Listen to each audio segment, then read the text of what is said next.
हम लोग घूम रहे हैं, देख रहे हैं किसानों की हालत क्या है।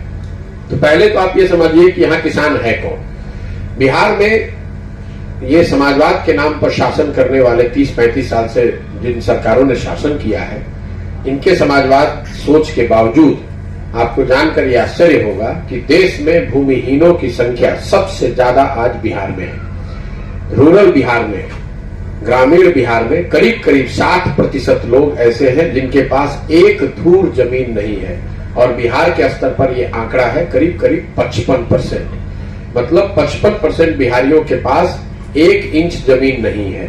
ये 30-40 साल के समाजवादी सोच वाली सरकारों के बाद की स्थिति है।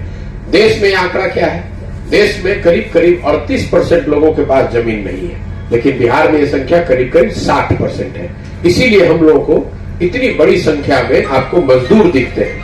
पढ़ाई उनके पास है नहीं, भूमि है नहीं, तो उनको मजदूरी उनके पास विकल्प है। अब जो 30% लोग, 40% लोग जिनके पास जमीन है, उनकी हालत आप देख लीजिए। किसानों की हालत बिहार में क्या है? बिहार में जो किसान है उसमें 91% किसान मार्जिनल किसान है। मतलब जिन 40% लोगों के पास जमीन है जो खेती कर सकते हैं या कर रहे हैं, उनमें 91% लोगों के पास भूमि जो है वो 1 हेक्टेयर से कम है, जो राष्ट्रीय औसत से करीब करीब 20 परसेंटेज पॉइंट ज्यादा है।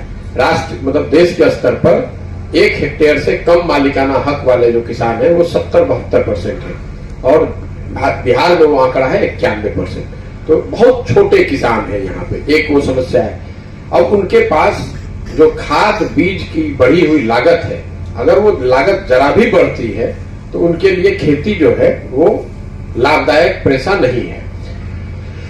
बिहार में जो खाद और बीज की बढ़ी हुई कीमत है, उसमें जो करप्शन है, भ्रष्टाचार है, वो यही वजह है कि हर गांव में जहां हम लोग जा रहे हैं, लोग यूरिया 270 रुपया का 700 रुपया 800 रुपये में खरीद रहे हैं। और खासकर जो नेपाल से लगता हुआ एरिया है, बहुत बड़े पैमाने पर खाद की तस्करी होने की वजह से यहाँ के लोगों को खाद के जो दाम है वो 2 गुने 3 गुने दाम देने पड़ रहे हैं। बीज की वही हालत है।